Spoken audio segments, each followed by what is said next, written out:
구원해 주신 하나님께 감사하며 찬송으로 하나님께 영광 돌리겠습니다.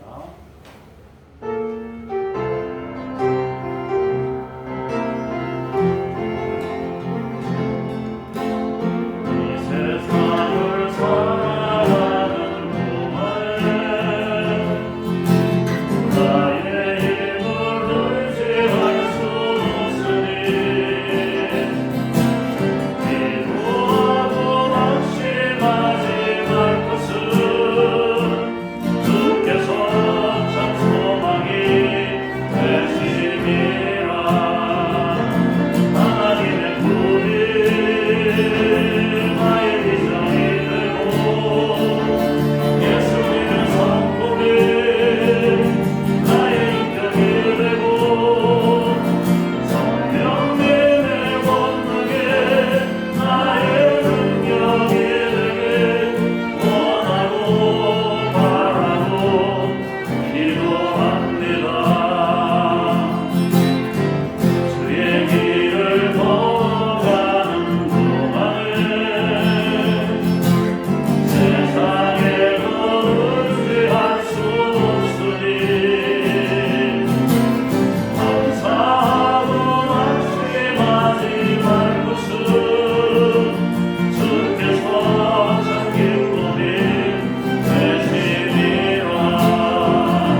오늘도 우리의 주인 되신 하나님께 감사하며 응답성으로 찬송하겠습니다.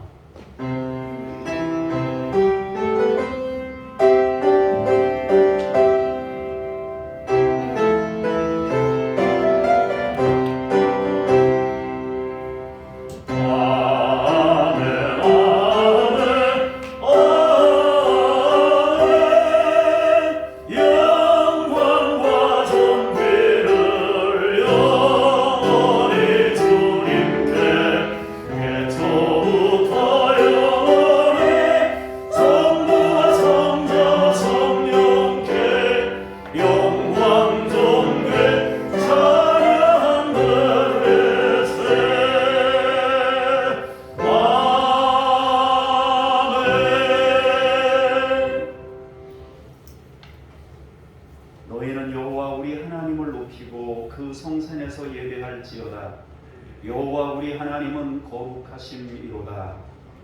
거룩하신 하나님 예배합니다. 우리의 예배를 받으시고 하늘의 놀라운 것들을 우리 마음 가운데 채우시옵소서. 주 예수 그리스도 이름으로 기도합니다. 아멘.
너는 나 외에는 다른 신들을 내게 두지 말라. 너는 내 하나님 여호와의 이름을 망령되게 부르지 말라. 내 부모를 공경하라. 가늠하지 말라. 내 이웃에 대하여 거짓 증거하지 말라. 참회의 기도로 함께 기도하겠습니다. 독생자를 보내셔서 십자가를 지게 하시고 그 보혈의 공로로 죽을 수밖에 없는 저희를 구원하여 주심에 감사를 드립니다. 하지만 이 큰 사랑과 은혜를 받은 저희는 이웃에게 사랑을 베풀지 못하고 내 욕심을 채우기 위해 이기적인 선택을 하며 살았습니다. 하나님 나라의 소망을 두고 살라는 말씀을 귓전으로 흘리고 저희는 이 땅에 매여 육신의 욕심을 이루고자 애를 썼습니다. 범사에 감사하는 것이 하나님의 뜻인 것을 알면서도 사소한 일에 마음이 상하여 하나님을 원망하는 죄를 지었습니다. 믿음을 발휘하여 주님을 의지해야 할 결정적인 순간에도 저희는 세상의 권력과 물질을 의지하고자 했습니다. 육신의 욕심을 이루는 자는 빠르고 민첩하여서나 주님의 뜻을 실천하는 데에는 게을렀습니다. 주여 이 모든 죄를 회개하오니 용서해 주옵소서. 예수님의 이름으로 고백의 기도를 드립니다. 아멘. 이제 여러분 개인의 죄를 잠시 침묵으로 기도합니다.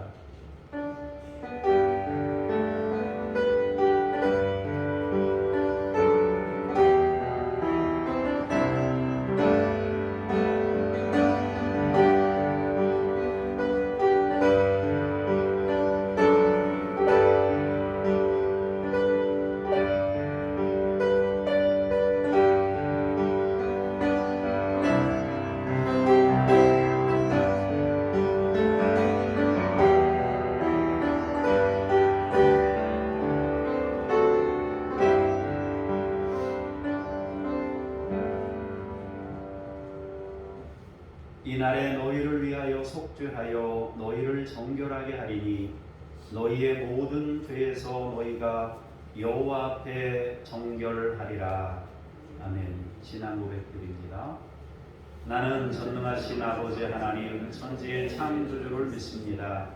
나는 그의 유일하신 아들 우리 주 예수 그리스도를 믿습니다. 그는 성령으로 잉태되어 동정녀 마리아에게서 나시고 본디오 빌라도에게 고난을 받아 십자가에 못 박혀 죽으시고 장사된 지 사흘 만에 죽은 자 가운데서 다시 살아나셨으며 하늘에 오르시어 전능하신 아버지 하나님 우편에 앉아 계시다가 거기로부터 살아있는 자와 죽은 자를 심판하러 오십니다. 나는 성령을 믿으며 거룩한 공교회와 성도의 교제와 죄를 용서받는 것과 몸의 부활과 영생을 믿습니다. 아멘. 자리에 앉으셔서 제가 잠깐 기도하겠습니다. 어제나 오늘이나 영원토록 변함이 없으시며 동일한 사랑과 은혜로 성도를 지켜주시는 하나님 아버지, 지난 한 주간도 선한 목자와 같이 저희를 사랑하여 주시고 안전하고 평안한 길로 인도하여 주신 은혜에 감사드립니다. 주님께서 푸른 초장으로 인도하여 주셨기에 풍요와 만족이 있었습니다. 쉴만한 물가로 이끌어 주셨기에 평안하고 행복했습니다. 그 큰 사랑과 은혜 안에 살던 저희가 오늘은 거룩한 주일을 맞이하여 하나님께 영광을 돌리며 예배를 드립니다. 들려주시는 말씀으로 배부르며 성령 충만함으로 기쁨이 넘치며 주님의 넓은 품 안에서 평안과 행복을 누리는 복된 예배가 되게 하여 주옵소서. 우리 구주 예수님의 이름으로 기도합니다. 아멘.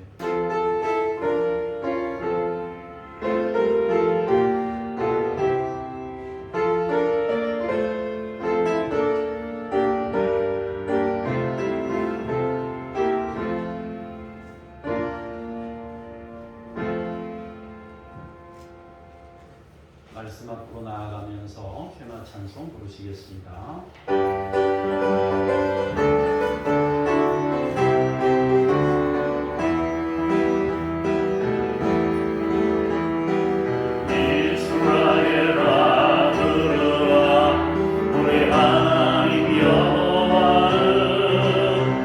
우리 유일한 여호와의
정동수 집사님께서 누가복음 7장 36절에서 39절까지의 말씀을 봉독하시겠습니다.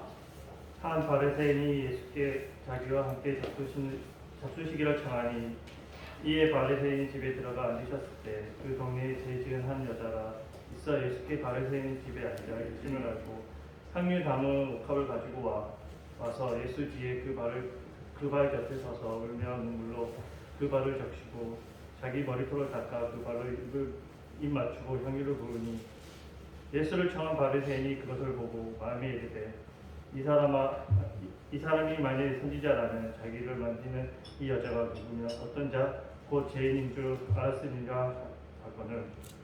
아멘. 주님께 감사합니다. 40절에서 46절까지의 말씀을 박무숙 권사님께서 봉독하시겠습니다.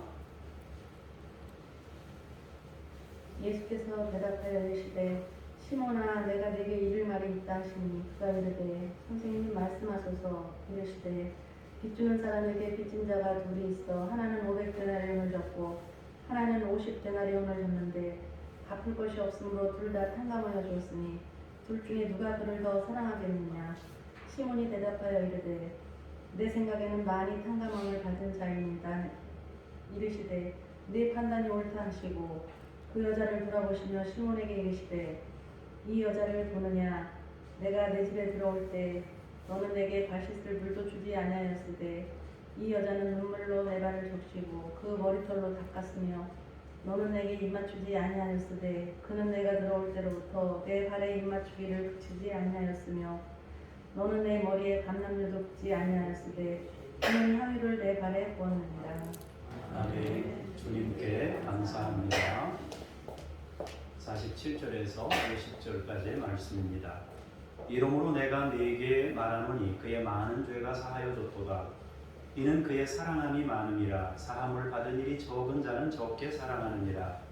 이에 여자에게 이르시되 내 죄 사함을 받았느니라 하시니 함께 앉아있는 자들이 속으로 말하되 이가 누구이기에 죄도 사하는가 하더라. 예수께서 여자에게 이르시되 내 믿음이 너를 구원하였으니 평안히 가라 하시니라. 아멘. 주님을 찬미합니다. 아멘. 네, 명절을 앞두고 여러분 주일에 여러분을 뵙게 돼서 반갑고 또 감사합니다. 아마 코로나 전국이 아니면 여러분 가족들도 더 많이 오셨을 텐데 코로나 때문에 피차간에 조심하느라고 아마 그러시겠다 싶습니다. 그래도 또 여러분 못 보던 사람이 또 보이니까 더 감사하고 또 기쁘고 그렇습니다. 여러분 모두 복된 시간 보내고 또 행복한 명절 잘 볼 수 있길 바라고 또 여러분 가족들이 안전하게 이동할 수 있기를 주의 이름으로 축복합니다. 오늘은 탕감받은 은혜에 대해서 말씀을 제목을 가지고 말씀의 은혜를 나누고자 합니다. 사람은 이제 철들어야 된다 그러는데 철들면 부모 마음을 알게 된다고 합니다. 부모 마음을 안다는 것은 바꾸면은 다른 사람의 마음도 헤아릴 줄 알게 된다는 의미이기도 합니다. 혹시 다른 사람의 마음을 충분히 헤아릴 수는 없어도 적어도 저 사람이 뭘 원하지 하고 고민을 할 줄 아는 사람이 되게 되는 것입니다. 자신을 돌아볼 줄 아는 사람이 된다는 의미입니다. 마찬가지로 신앙에도 철이 들어야 합니다. 주님의 은혜를 알면 철든 신앙인이 됩니다. 철들면 은혜가 아주 값지게 다가옵니다. 하나님의 은혜가 그 무엇으로도 바꿀 수 없는 절대적인 은혜임을 깨닫는 것입니다. 여러분들 모두 철든 신앙인이 되기를 바랍니다. 어린아이들은 수시로 어리광을 부리고 또 떼를 쓰는 경우도 있습니다. 어릴 때는 그게 굉장히 귀여워요. 떼 쓰는 것도 이쁘고 귀엽습니다. 그러나 조금 성장한 다음에도 계속 어리광을 부리고 떼를 쓰면 좀 보기가 싫습니다. 꼴불견이란 말이에요. 마찬가지로 신앙도 똑같습니다. 어느 정도 성장해서는 이제 조금 더 성숙된 모습을 보여줄 수 있어야 합니다. 여러분들이 신앙에 철이 들어서 신앙 안에서 좀 성숙된 그런 자리에 이룰 수 있기를 원합니다. 자, 그렇다면은 우리가 철든 신앙을 어떻게 알 수 있을까 하는 것인데요. 몇 가지 대표적인 기준이 있을 것이다 생각합니다. 첫 번째로 철든 신앙인은 자신의 인생을 소중하게 보는 눈이 생기게 됩니다. 신앙에 철이 들면 내 인생이 굉장히 소중하구나, 귀한 것이구나, 이걸 알게 돼요. 이 말은 인생에 대해 경외감을 갖게 된다는 의미입니다. 사실 우리의 인생은 따지고 보면 내 것만은 아닙니다. 좁게 말하면 나의 것이지만은 조금 더 확장시켜서 이야기하자면 모두의 것입니다. 여러분에게 자주 말씀드렸다시피 내 인생은 내 것만이 아니에요. 내 마음대로 살 수가 없어요. 내 인생은 아내의 것이 일부 들어있고 우리 자녀의 몫이 일부 들어있고 또 우리 성도님들의 몫이 들어있습니다. 그래서 바울도 그런 얘기 했지 않습니까? 나는 교회의 것이다. 그런 얘기를 했어요. 교회는 그리스도의 것이다. 그리스도는 하나님의 것이다. 이런 말씀을 하셨는데 우리가 모두 서로 연관되어 살아가고 있기 때문에 내 인생은 내 것만이 아니에요. 그런 면에서 볼 때 내 인생에 대해서 굉장히 소중하게 경외감을 가지고 우리가 살아가야 된다는 것이 굉장히 중요한 것인데 신앙에 철이 들으면은 일단 자신의 인생을 이렇게 볼 때 귀하게 여길 줄 안다 하는 것입니다. 두 번째로 철든 신앙의 기준은 다른 사람을 배려하는 마음이 생기게 됩니다. 나의 인생이 소중한 것만큼 다른 사람들의 인생도 소중함을 깨닫게 됩니다. 그래서 내 생각만 하지 않고 다른 사람들의 생각을 하게 됩니다. 먹을 때 다른 사람 생각을 해요. 잘 때 다른 사람 생각을 합니다. 물건 하나를 사도 다른 사람을 생각합니다. 철든 사람들의 눈에는 다른 사람들의 삶이 들어오게 되어 있습니다. 그래서 철들면 자기 자신에 대해서 귀한 인생으로 볼 줄 아는 눈이 생기고 또 다른 사람에 대해서 생각하게 되고 다른 사람들의 삶이 눈에 들어오기 시작합니다. 세 번째로 한 가지 더 말씀드리자면 우리가 주님의 사람인 것을 알기 때문에 주님의 뜻에 합당한 것인지의 여부를 생각하게 됩니다. 이것이 과연 주님의 뜻이 맞나 하고 고민하게 된다는 것입니다. 질문하는 거예요. 선행이라고 다 선행이 아니고요. 또 무관심이라고 다 무관심이 아닐 것입니다. 주님은 때로 침묵하셨습니다. 뒤에서 고쳐달라고 소리 지르니까 주님이 아예 쳐다도 안 보잖아요. 그리고 나는 이방인에게 보내지 않았다 하고 거절하시잖아요. 그래도 계속 부스러기는 먹는다고 하니까 주님이 이제 믿음을 보시고 은혜를 베푸시고 또 치유하시잖아요.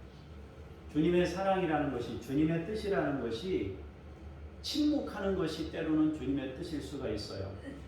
선행을 베푸는 것이 때로는 주님의 뜻일 수가 있습니다. 그러나 때로는 선행을 하는 것을 멈추는 것이 주님의 뜻일 수도 있습니다. 사람이라는 것은 아주 복잡하고 심지어 살아있고 움직이는 존재입니다. 복잡해요.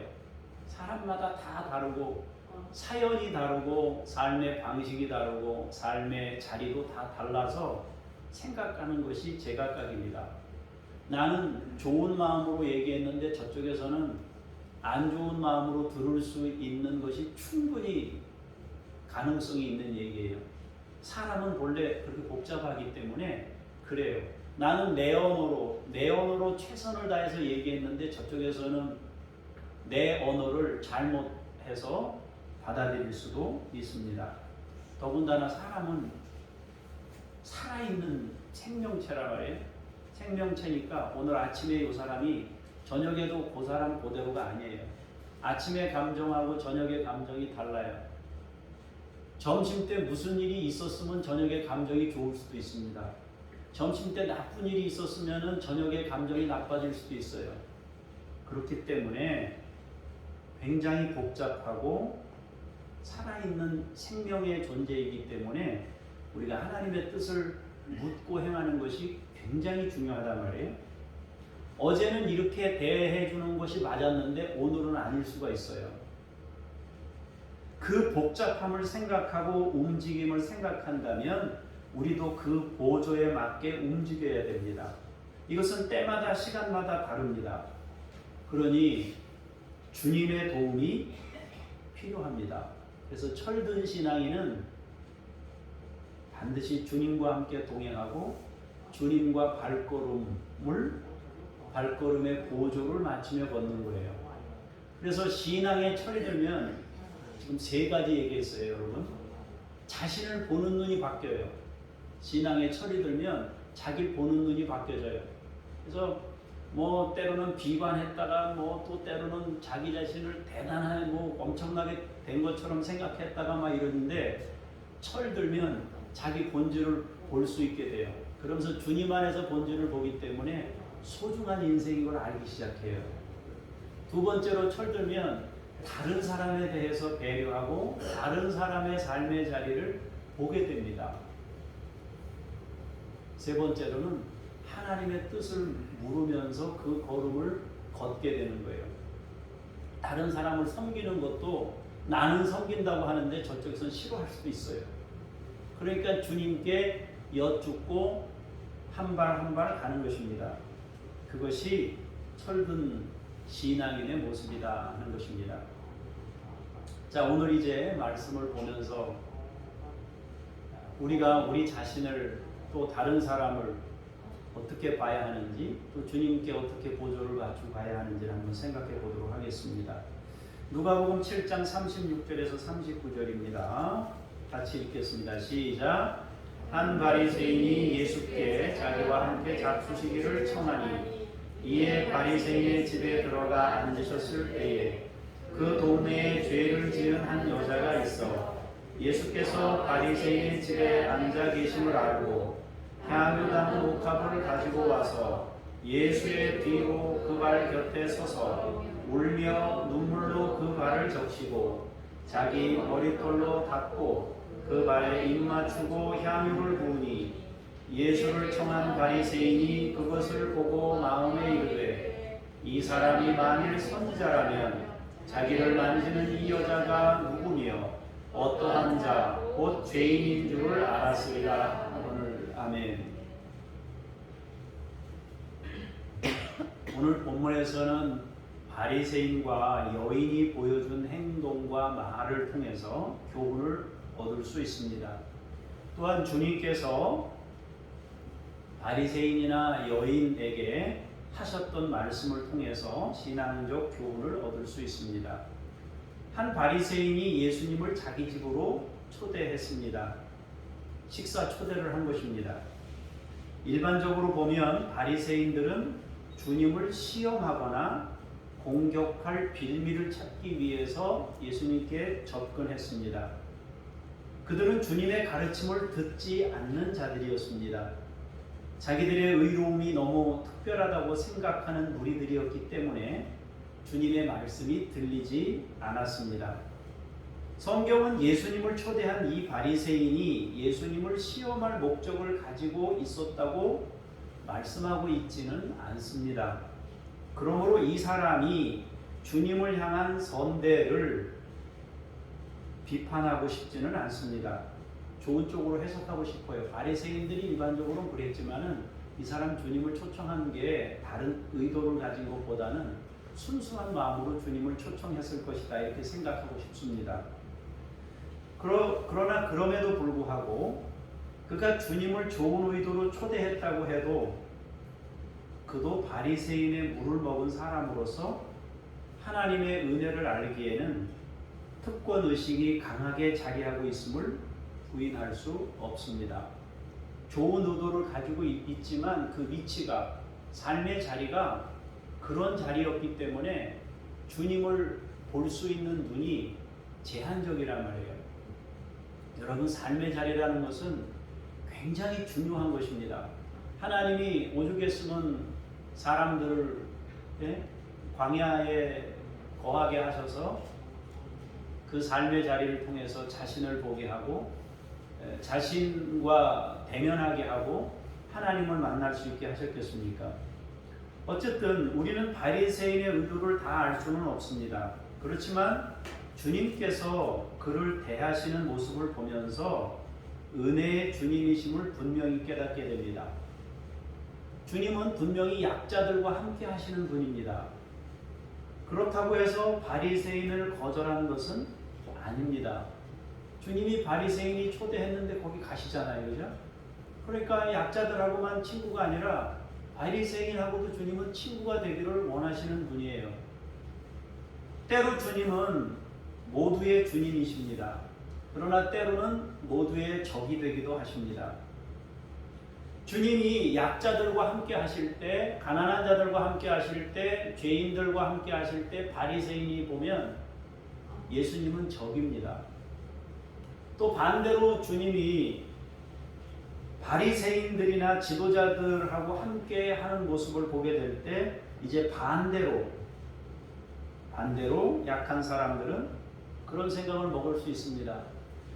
주님도 별 수 없구나. 역시 순간적으로 우리를 위하는 것처럼 보였지만 결국에는 저 사람들 편이야. 이렇게 한 통속이구나. 역시 기득권과 한 편이구나. 이렇게 생각할 수 있습니다. 이렇게 대립하는 구조에서 주님은 모든 사람에게 배척될 수 있습니다.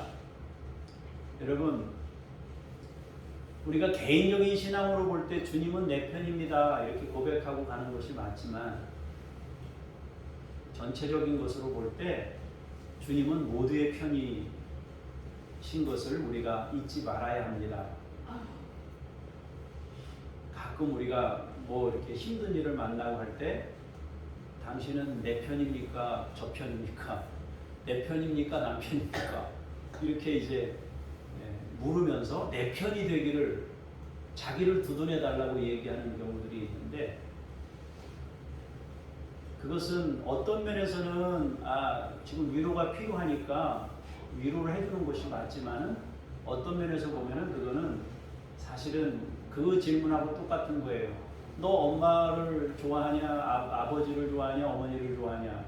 둘 중에 누구 선택할래? 둘 다 선택할 수밖에 없잖아요, 그죠? 그래서 우리가 이 주님께서 모두의 편이라는 것을 우리가 기억해야 합니다. 주님은 실제로 그렇게 사셨어요. 다만 주님은 사람을 차별하거나 가리지 않으시고 대우하셨습니다. 주님은 결코 우리의 적이 아니에요. 적이기 때문에 그러셨던 것이 아니라 모두를 차별하지 않고 대우하시기 때문에 그런 것입니다. 주님은 약자들의 편에 서 계십니다. 그렇다고 강한 사람을 무시하거나 사랑하지 않는 것이 아닙니다. 주님은 모두를 사랑하시고 그들을 대해 주십니다. 여러분들도 사람을 대할 때 그렇게 모두에게 마음을 주고 대할 수 있는 분들이 되시기를 바랍니다. 아무튼 주님이 바리새인의 초청에 응하셔서 그의 집에 앉으셨어요. 그런데 그때 그 동네에 죄를 지은 한 여인이 주님이 바리새인의 집에 계심을 알고 찾아왔습니다. 그리고 향유를 담은 옥합을 가지고 와서 발에 붓고 입 맞추고 눈물을 흘리고 머리털로 발을 닦았습니다. 여기서 죄를 지은 한 여인이라는 의미는 통상적으로 창녀를 말합니다. 그는 사람들에게 무시를 당하는 여인입니다. 그가 바리새인의 집까지 찾아와서 향유를 부은 것은 두 가지 점에서 아주 특별한 행동입니다. 첫 번째로는 바리새인 집은 율법으로 이렇게 무장된 사람들 아니에요? 그런데 그 집에 이 여인이 찾아 들어갔다는 것은 망신당할 각오를 하고 또 어떤 면에서는 따가운 눈총과 비난을 감수하는 부끄러움을 감수하는 그 마음을 가지고 주님에게 왔다는 것입니다. 모두가 아는 죄를 가진 여인입니다. 그가 다른 사람의 집도 아니고 바리새인의 집에 들어온 것은 모든 부끄러움을 무릅쓴 행동입니다. 쉽게 말하면 자신의 있는 모습 그대로를 주님께 드러내고 주님 앞에 나아가는 것입니다. 여러분, 우리가 신앙에 이렇게 주님을 이렇게 신앙적으로 깊이 만난 사람들을 보면 솔직해지는 것을 보게 돼요. 숨기는 것이 아니라 오히려, 물론 우리가 감춰야 될 것들도 있지만 숨기는 것이 아니라 오픈하는 거죠. 나의 약함을. 사실 약함을 드러낸다는 것은요, 굉장히 어려운 일이에요. 왜냐하면 사람들이, 우리가 다 아다시피 교묘하고 악하잖아요. 내가 약함을 드러내면 그 약함을 공감하기보다는 그 약함을 약점으로 삼아서 언젠가는 그 약점을 가지고 공격해오는 일들이 세상에 가면 넘쳐나잖아요. 그래서 우리가 약하지 않은 척하면서 강한 척하면서 살아가잖아요. 위장하면서. 그죠? 근데 신앙의 본질로 들어가 보면요, 결국 하나님 앞에 나아갈 때 자신을 드러내고 있는 모습 그대로 주 앞에 나아가는 과정이 반드시 필요합니다. 많은 이들이 가면을 쓰고 살아갑니다. 어떤 면에서는 약간의 가면을 쓰고 사는 것은 상대에 대한 예의일 수 있어요. 너무 막 드러내는 것보다는 약간 이렇게 베일에 가린 채로 살아가는 것은 피차 간의 예의를 지키는 것일 수 있습니다. 그렇지만 주님 앞에서까지 가면을 쓴다면 그것은 아주 불행한 일입니다. 우리가요, 숨기는 것은 힘든 인생이 될 수 있어요. 그러나 주님 앞에 있는 모습 그대로를 내어놓기 시작하면 그때부터 주님과 가까워질 수 있습니다. 가면을 쓰면 주님을 만나기 어렵고 주님을 깨닫기 어렵습니다. 어쨌든 여인은 모든 것을 다 드러내고 주님께 온 것입니다. 비난을 감수하고 사람들이 막 욕하는 거 다 감수하고 주님 앞에 온 거예요. 대단한 용기죠. 예. 사실 용서받는 사람들은요, 용기가 필요해요. 용서를 비는 것도 용기가 필요합니다. 아무나 할 수 있는 게 아니에요. 용서해 주는 것도 사실은 굉장하지만 용서를 비는 것도, 잘못을 사과하는 것도 굉장한 것입니다. 두 번째로는 이제 향유를 부은 거 아니에요? 첫 번째는 그걸 감당한 것이고 향유를 부은 것인데, 이 여인이 향유를 주님께 부은 것을 보면 적어도 향유보다 더 비싼 값을 주님께 드렸음을 알게 됩니다. 주님이 향유보다 훨씬 비싸다고 생각을 했기 때문에 이걸 버리는 거 아니에요, 그죠? 이것보다는 적어도 주님이 더 귀하다, 이걸 버린 거잖아요. 우리가 물건도 바꿀 때 그런 거 아니에요? 100만 원 주고 뭘 물건 하나 샀다 그러면 이 물건이 100만 원보다 더 비싸다고 생각하니까 사는 거 아니에요, 그죠? 꼭 필요한 경우에는 조금 비싸다 그래도 사잖아요, 그죠? 그것보다 그게 더 귀하니까. 주님을 자신이 가진 향유보다 더 비싸게 여겼어요. 어쩌면 이것은 자신의 전부를 드린 것일지 모릅니다.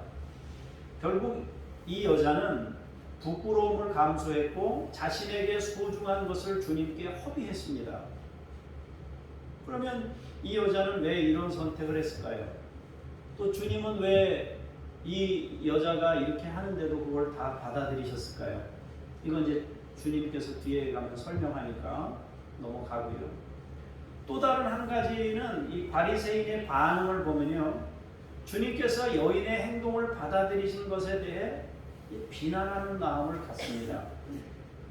바리새인은 여인의 마음을 헤아리기보다는 주님이 죄인을 받아들이신 것에 대해 비난하고 있습니다. 우리가 다른 복음서에도 보면 나오지만은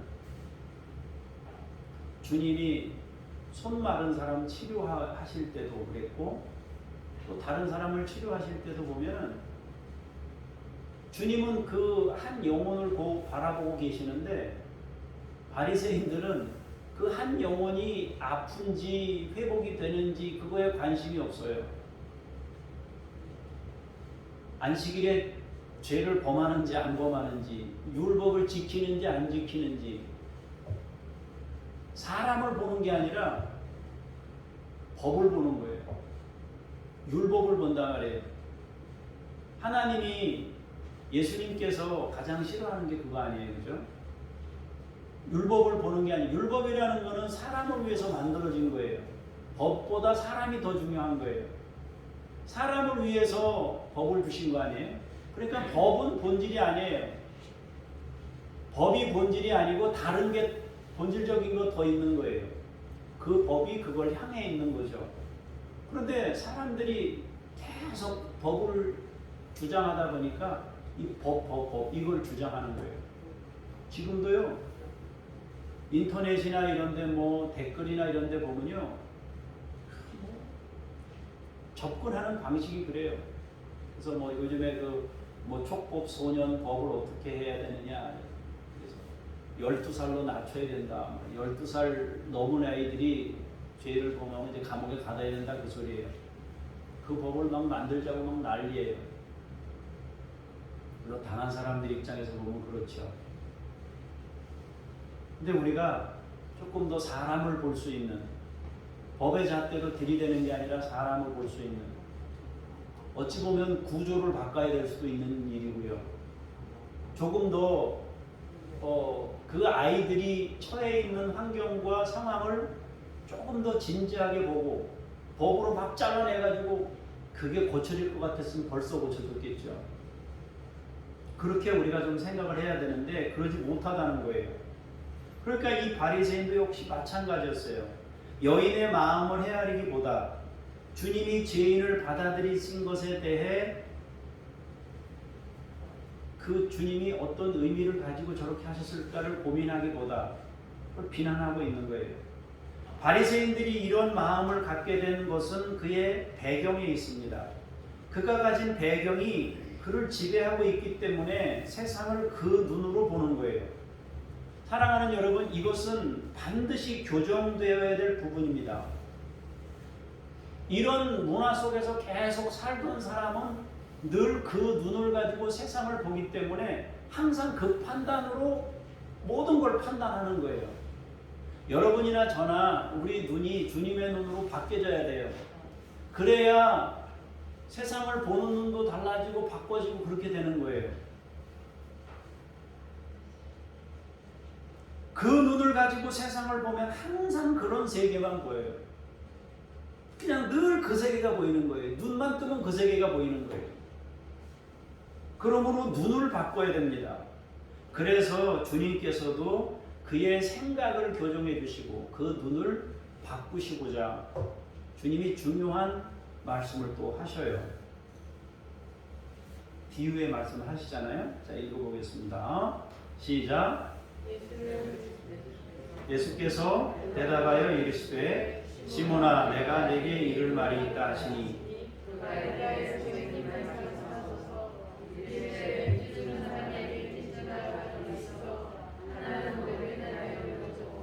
하나는 50데나리온을 줬는데 갚을 것이 없으므로 둘 다 탕감하여 주었으니 둘 중에 누가 그를 더 사랑하겠느냐?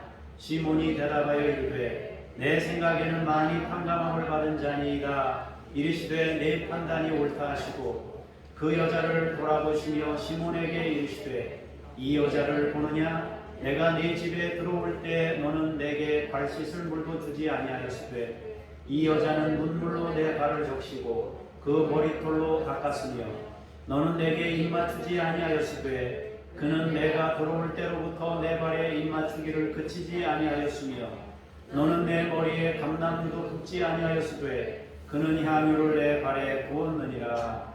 아멘.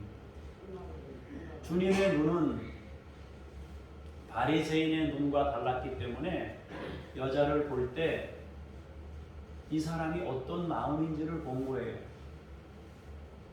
이 사람이 지금까지 창녀의 모습으로 살았던 그걸 본 것이 아니라 지금 이 사람이 어떤 마음을 가지고 나에게 왔는지를 본단 말이에요. 바리새인의 눈으로 본 게 아니에요. 그런가 하면 주님은 또 바리새인을 향해서도 그 집에 초대 받으셨을 때 가셔서 그를 교종하고 싶은 마음을 주님이 또 가지고 계셔요. 우리가 주님의 눈으로 사람들을 볼 수 있는 그런 마음을 갖는 게 굉장히 중요합니다. 주님은 이제 바리새인에게 비유를 통해 중요한 교훈의 말씀을 주셔요. 주님은 바리새인에게 내가 너에게 할 말이 있다. 그러자 바리새인이 말씀하시죠. 주님은 비유로 말씀하셨어요. 아주 쉬운 말씀이에요. 빚주는 사람에게 빚진 자 둘이 있다. 한 사람은 500데나리온을 빚졌고 한 사람은 50데나리온을 빚졌는데 주인이 마음씨가 너무 좋아가지고 둘 다 없던 일로 탕감해 준 거예요. 없던 일로 하자. 그러면 둘 중에 누가 그를 더 사랑하겠느냐? 누가 더 고마워하겠느냐?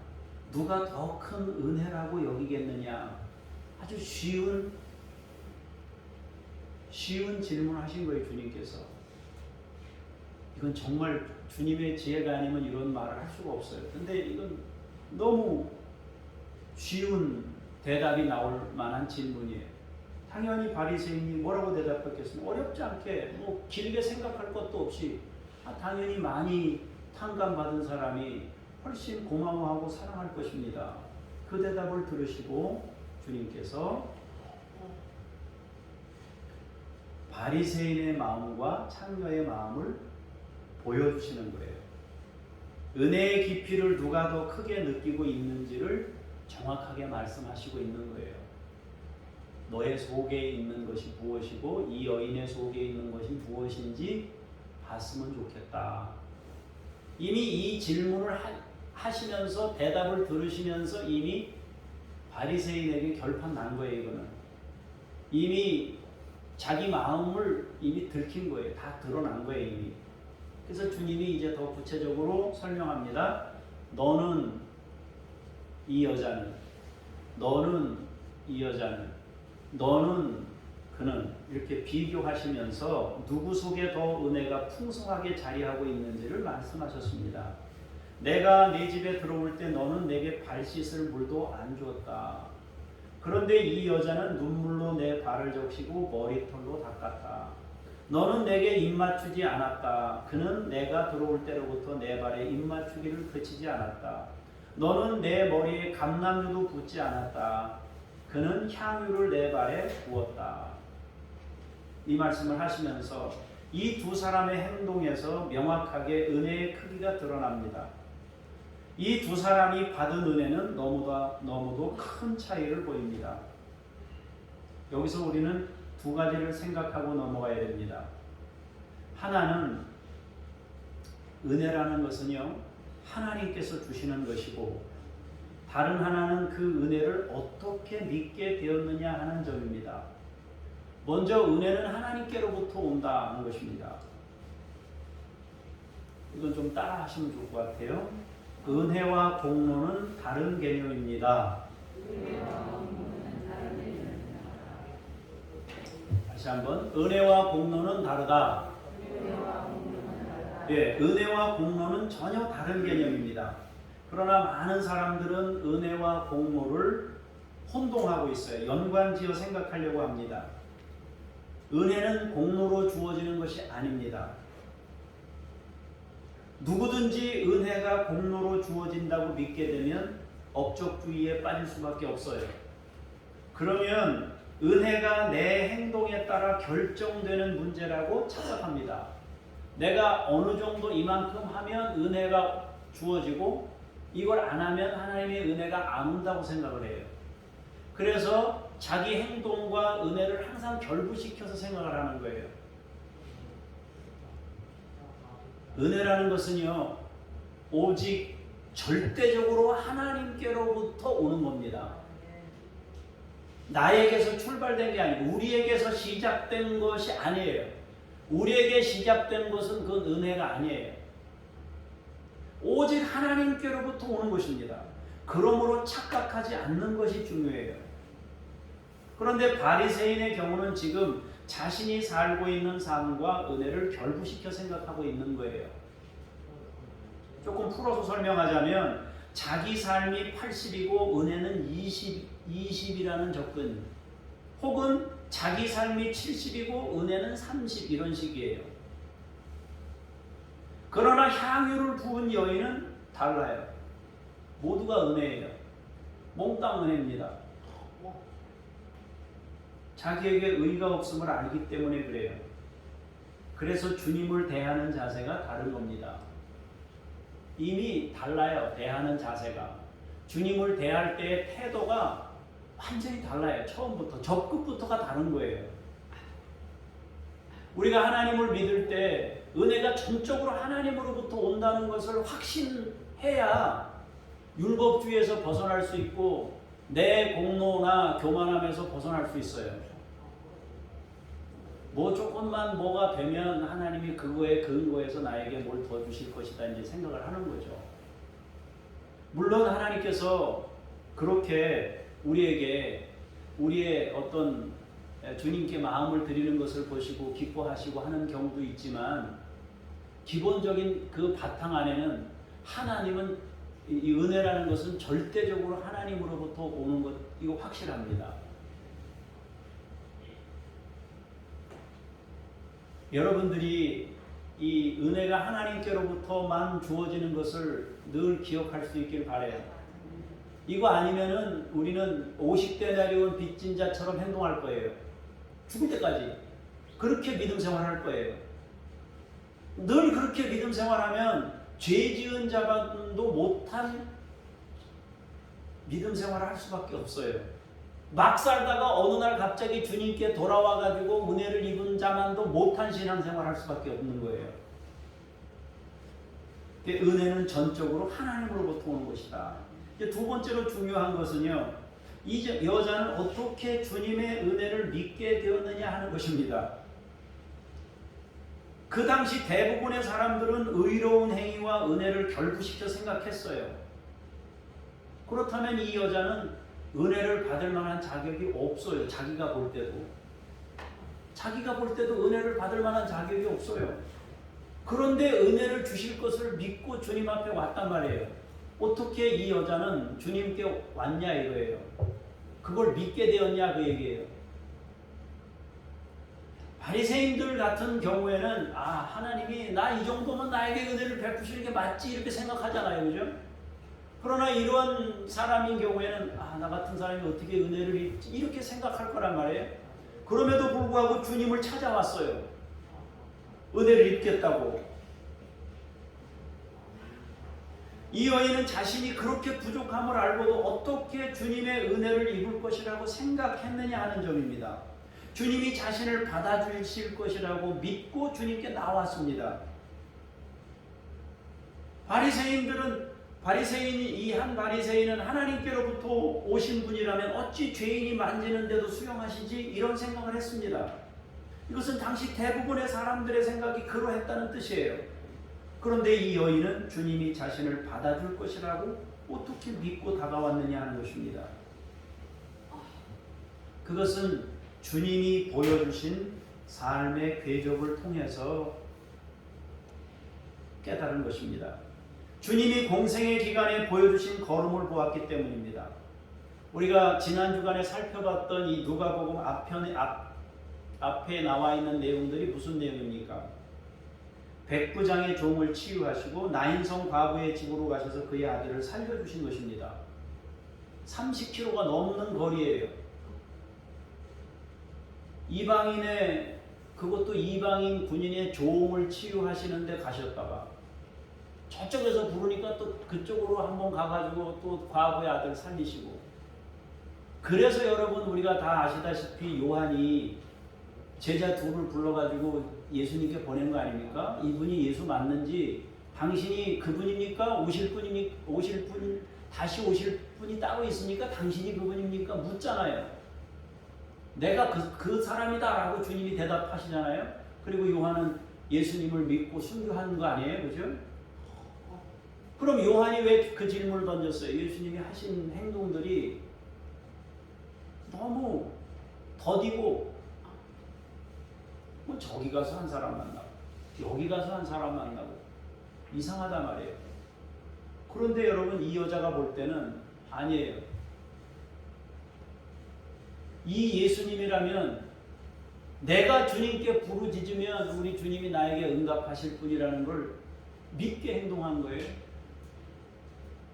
여러분, 우리가 주님을 믿을 때 나같이 초라한 사람도 다가오실 수 있는 분이라는 것을 믿는다는 것은, 여러분, 저도 이제 목사지만은 제가 여러분 한 사람 한 사람을 이렇게 1대1로 이렇게 상대하는 걸 통해서 주님을 나타내고 설명하는 거 아니겠어요? 보여주고 메시지를 전하는 거 아니에요? 그죠? 어떤 목사님이 그런 말씀 하시더라고요.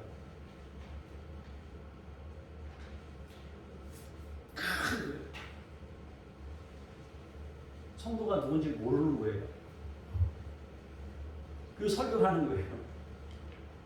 성도가 누군지를 모르는데 자기네 성도인지 아닌지도 모르는 거예요. 그리고 설교를 하는 거예요. 내가 뭘 하고 있지 이런 생각이 든다는 거예요. 그것도 어떤 면에서는 진지한 고민일 수 있어요. 주님이 30km 거리를 걸어가지고 그 한 사람을 치유하기 위해서 그 한 사람의 과부를 살리려 끝까지 가시잖아요. 주님이 그 많은 일을 제껴놓고 가시잖아요. 이 여인이 볼 때 예수님의 이러한 모습은 나 같은 사람이 주님에게 나아가도 받아주실 것을 본 거죠. 예수님이 걸었던 약자들과 함께 하신 걸음을 보셨어요.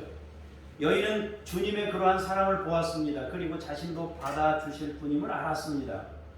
그러나 자신은 너무 엄청난 죄인인 거 알아요. 도저히 자기가 주님에게 나갈 수 없을 정도의 죄인이라는 것도 알아요. 그럼에도 불구하고 그분이 나를 받아주실 것도 알아요. 이미 자신의 부족함을 알고 있었고 주님의 은혜도 알고 있었어요. 그럼 이제 이 여인은 어떻게 행동하겠습니까? 이 두 가지를 알게 됐으니까 어떻게 행동하겠습니까? 은혜를 주실 분인 걸 알았으니까 주님께 나가겠죠. 죄인인 것도 알았으니까 주님께 나가겠죠. 그럼 어떤 마음으로 나가겠습니까? 자신에게 드러낼 것이 없어요. 죄인이에요. 내가 주님은 틀림없이 은혜를 주실 분이에요. 어떻게 나가야 될까? 자신에게 있는 것 중에 제일 귀하다고 생각하는 그걸 가지고 주님께 나아간 거예요. 사실 이 여인은 이거보다 더 비싼 게 있었으면 그거 가지고 주님께 나갔을 겁니다. 여인에게 가장 중요한 것 두 가지는 자신이 죄인임을 알았다는 것이고, 다른 하나는 나를 받아주실 분이라는 것을 믿었다는 거예요. 은혜를 깨달은 겁니다. 은혜 주실 분임을 알았던 겁니다. 그에 비해 바리새인은 하나님으로부터 오는 은혜보다 자신이 가진 삶의 크기를 더 높게 평가하는 눈을 가졌던 것입니다. 우리가 기억해야 될 것은 내게서 시작되는 것이 아니라 주님으로부터 시작되는 것을 얻어야 합니다. 나의 의로움으로 주어지는 것과 하나님의 은혜로 주어지는 것은 그야말로 하늘과 땅 차이입니다. 하나님으로부터 오는 은혜를 입어야 됩니다. 그 은혜를 입고 나면 우리의 삶도 달라지는 거예요. 다른 사람을 보는 것도 달라지는 것입니다. 자, 이제 47절에서 50절을 보도록 하겠습니다. 시작.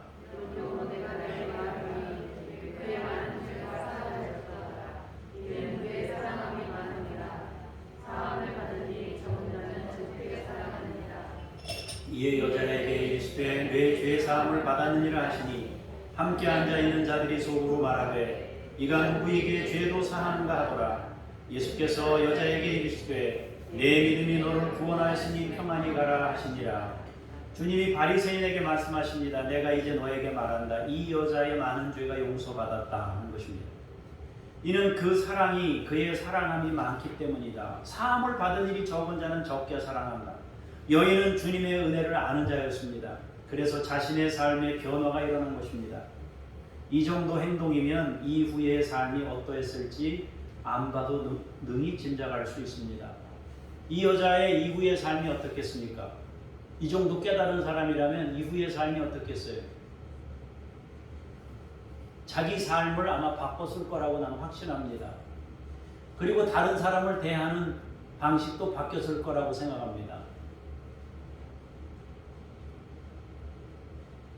은혜의 크기는 탕감받은 크기와 정비례합니다. 주님은 여인을 향해서 내 죄사함을 받았다고 선포하십니다. 내 믿음이 너를 구원하였으니 평안히 가라고 하십니다. 그는 사랑이 많은 여인이었습니다.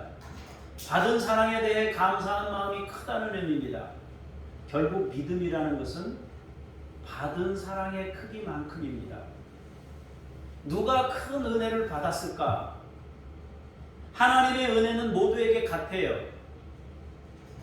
아침에 온자나 저녁 때 온자나 똑같이 주십니다. 문제는 누가 그것을 큰 은혜로 생각하느냐. 모두에게 구원의 은혜와 영원한 생명을 하나님이 주셨습니다. 문제는 누가 그것을 큰 은혜로 생각하느냐. 바로 그 문제입니다. 누구에게 더 큰 하나님의 나라, 더 큰 천국이 임할까요? 누구 속에 더 큰 하나님의 나라와 더 큰 감사와 더 큰 기쁨이 임할까요? 똑같은 은혜를 주셔도, 같은 은혜를 주셔도 기쁨이 달라요. 감사가 다르고 크기가 다르단 말이에요. 사람도 달라요. 그랬기 때문에 나의 죄를 정확히 본 사람일수록, 인간의 실제를 정확히 본 사람일수록 은혜는 커집니다. 은혜를 받고 은혜를 알면 은혜를 베푸는 사람이 됩니다. 우리가요, 회개한다 그러잖아요. 회개. 오늘 내가 누구하고 싸웠어요. 말 실수했어요. 그거 회개하는 거는요, 진짜 회개가 아니에요. 그것도 물론 회개는 회개예요. 우리가 옛날에 수련회 가가지고 맨날 회개하던 게 그거예요. 우리 엄마한테 내가 정말 잘못했는데 너무 막 큰소리 쳤는데 함부로 말했는데 이런 거. 그 회개는요, 본질적인 회개가 아니에요. 본질적인 회개는 인간의 실존과 실체를 보고 회개하는 거예요. 그 회개가 이루어지게 되면 하나님의 은혜가 정말 무한의 은혜로 다가올 수 있는 거예요. 은혜를 받고 은혜를 알면 은혜를 베푸는 사람이 됩니다. 감사하는 사람이 됩니다. 진정한 변화가 이루어집니다. 자신의 행동이 의가 되지 않습니다. 자랑이 될 수 없습니다. 오직 찬송받으시기에 합당하신 하나님께만 영광을 돌립니다. 그런 사람이 겸손한 사람입니다. 우리는 모두 주님의 은혜로 탕감받은 자들입니다. 이제 여러분들에게 제가 질문 하나 할게요. 우리 모두가 주님의 은혜로 탕감받은 자들인데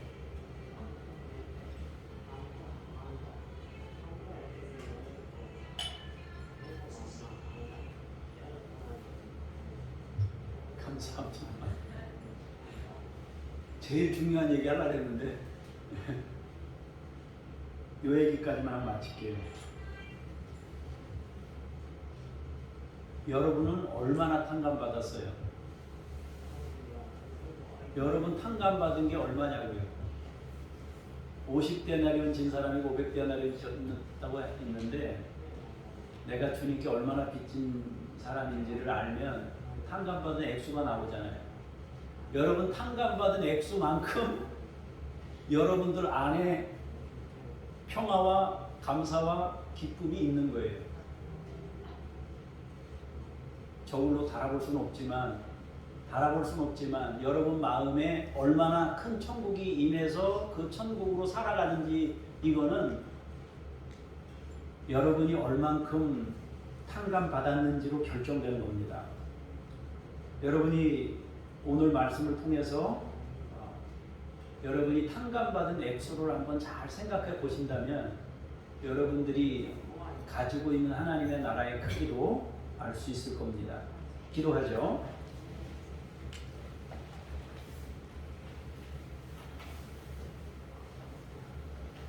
아버지 하나님, 죄인입니다. 죄인 중에 괴수입니다. 여전히 죄 가운데 살아갑니다. 주의 말씀대로 살아간다고 하지만 내 마음에는 언제나 두 마음이 있습니다. 세상을 향한 욕심이 있고 그 욕심을 떨쳐내느라 하나님에게 씨름하며 기도합니다. 그래도 여전히 욕심이 떠나지 않는 모습을 가지고 하나님의 은혜와 욕심이 공존하는 마음 상태로 살 때가 얼마나 많은지 모릅니다. 그럼에도 불구하고 하나님이 은혜를 부으셔서 늘 은혜의 자리로 인도해 주신 것을 감사합니다. 주여, 하나님이 주신 그 기쁨으로 오늘도 살기를 원합니다. 탕감받은 이 여인처럼 주 앞에 온전히 내 자신을 내어놓고 전적인 하늘의 은혜를 얻기를 원합니다. 나의 의로움이 아닌 하나님의 의로움으로 구원에 이르기를 원하며 하나님의 손이 나를 잡아주기를 원합니다. 주여, 평생 주의 은혜 안에 살 수 있게 하옵소서. 주 예수 그리스도 이름으로 기도합니다. 아멘.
향유를 주 앞에 쏟아 부은 것처럼 사랑하는 믿음의 식구들이 자신의 삶을 쏟아부어 하나님의 은혜를 얻고자 예물 드립니다.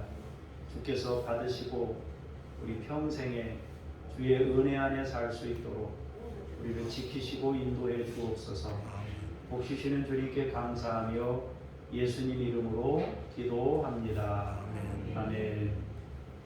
하늘에 계신 우리 아버지, 아버지의 이름을 거룩하게 하시며 아버지의 나라가 오게 하시며 아버지의 뜻이 하늘에서와 같이 땅에서도 이루어지게 하소서. 오늘 우리에게 용할 양식을 주시고 우리가 우리에게 잘못한 사람을 용서하여 준 것 같이 우리 죄를 용서하여 주시고 우리를 시험에 빠지지 않게 하시고 악에서 구하소서. 나라와 권능과 영광이 영원히 아버지의 것입니다. 아멘.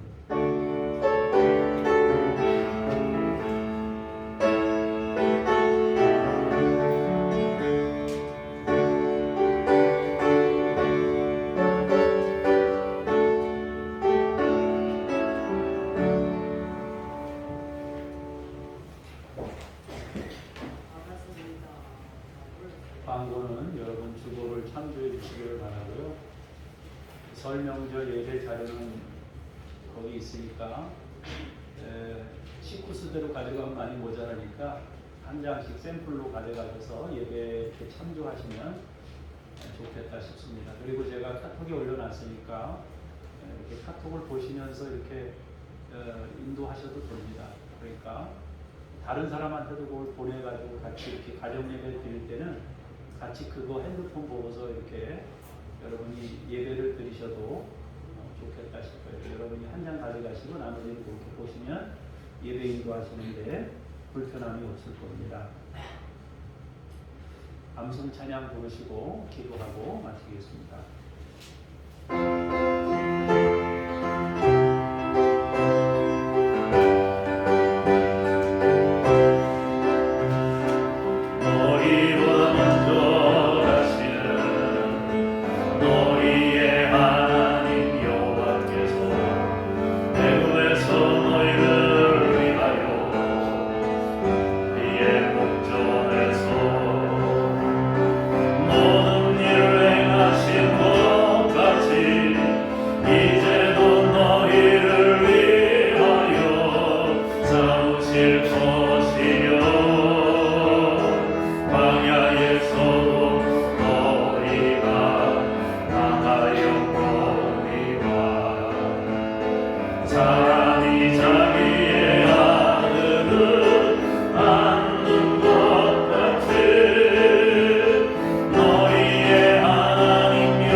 하나님, 교우들의 마음을 모아 중보기도 합니다.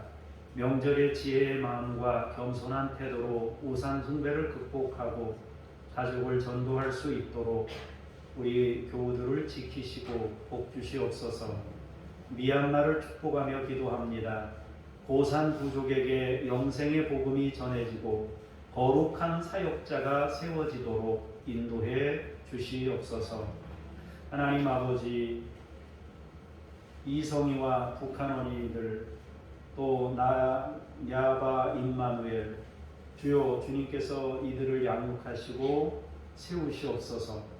하나님 아버지, 김요엘 선교사님, 이웃 아저씨 아줌마 선교사님, 이동식 서명숙 선교사님, 김수연, 김명숙 선교사님, 천애슐리 선교사님, 하나님 아버지 이분들에게 함께 해주셔서 은혜와 성령을 부어주시고 하나님의 권능으로 함께 해주시며 주의 영광을 나타낼 수 있는 믿음의 종들이 되게 하시고 사역지에 놀라운 열매들이 맺어지도록 아버지께서 인도하시고 은혜 베풀어 주시옵소서.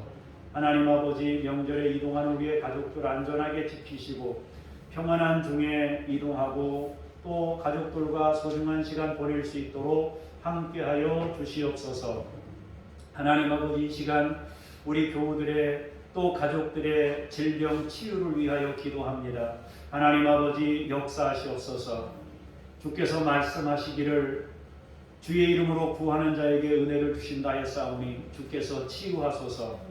예수 그리스도 이름으로 명하노니 우리 성도들의 가정과 또 주변의 가족들 질병으로부터 강건함을 얻을지어다. 주의 이름으로 명령하노니 치유받을지어다. 은혜를 힘입을지어다. 오 아버지 하나님 우리 성도님들의 가족들을 치유하시옵소서. 회복시키시고 권능으로 역사하시옵소서. 머리를 깨끗하게 하시고 아버지 하나님 모든 소화기 계통의 기관들을 강건케 해주시옵소서. 아버지 혈관을 튼튼하게 해주시고 힘줄을 튼튼하게 하시고 하나님 관절과 골수를 튼튼하게 하시고 강건케 해주시기를 원합니다. 예배 때마다 치유의 능력이 나타나게 하시고 예배 때마다 은혜를 힘있게 하시고 예배를 드리고 나아갈 때마다 면역력이 강하게 하여 주시고 하나님께서 능력으로 우리 교우들을 지키시고 인도해 주시기를 원합니다. 치유받으라, 치유받으라, 치유받으라. 오 아버지 하나님 주께서 사랑하는 우리 성도들을 강건케 하시고 지켜 주옵소서. 주여 생활의 복을 위하여 기도합니다. 우리 성도님들이 생활의 복을 받아 누리기를 원합니다. 범사의 복을 받기를 원하고 길들이 열려지기를 원하고 하나님 아버지 모든 통로가 열려지기를 원하며 아버지 하늘의 복과 땅의 기름진 복으로 채워지기를 원합니다. 주의 영광을 나타낼 그릇들로 세워 주시옵소서. 하나님의 뜻을 이루는 종들이 되게 하여 주시옵소서. 하나님 아버지 자녀들이 복받기를 원합니다. 자녀들이 믿음의 세대를 아버지 이어서 신앙의 계보를 잇게 해주시기를 원합니다.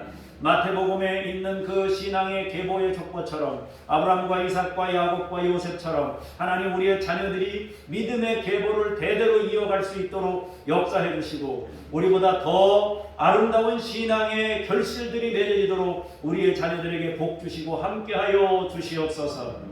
하나님 아버지 차량으로 운행하는 모든 사람들 안전하게 지키시고 보살펴 주시옵소서. 하나님 사람들의 관계 속에 역사하셔서 관계로 인하여 일이 틀어지지 않게 하시고 우리 성도들이 관계 속에서 일하시는 하나님을 체험할 수 있도록 인도하여 주시고 우리 성도님들에게 여유와 넉넉함과 마음의 풍요로움을 부어주시기를 원합니다. 하나님 아버지 주님의 눈을 가질 수 있게 해주셔서 사람이 보일 수 있게 해주시기를 원합니다. 하나님 아버지 다른 것 먼저 보기 전에 사람을 볼 수 있는 눈을 갖도록 하나님께서 우리 성도님들 가운데 역사하시고 인도해 주옵소서. 이제 우리에게 주어진 삶의 자리로 나아갑니다. 성령님과 동행하며 삶의 자리로 나아가게 하시고 일주일 동안도 믿음으로 승리케 하시며 감사하는 삶이 되게 주옵소서. 주 예수 그리스도 이름으로 기도합니다. 아멘. 이제 자리에서 일어나셔서 찬송 부르시면서 성령님과 함께 삶의 자리로 나아가겠습니다.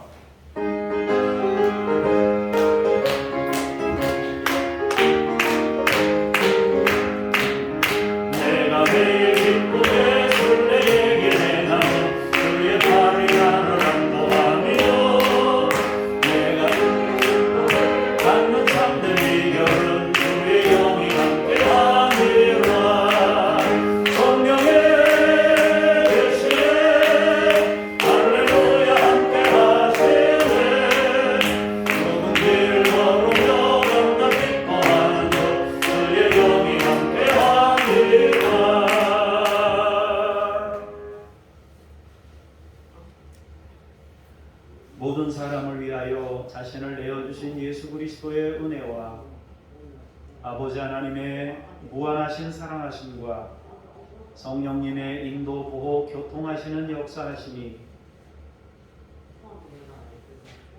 모든 죄를 탕감받고 범사에 감사함으로 주 앞에 살아가기를 원하는 사랑하는 믿음의 식구들과 그 가족들 위해 주께서 세우신 교회들 위해 이제로부터 영원까지 함께 하시기를 간절히 축원하옵나이다. 아멘.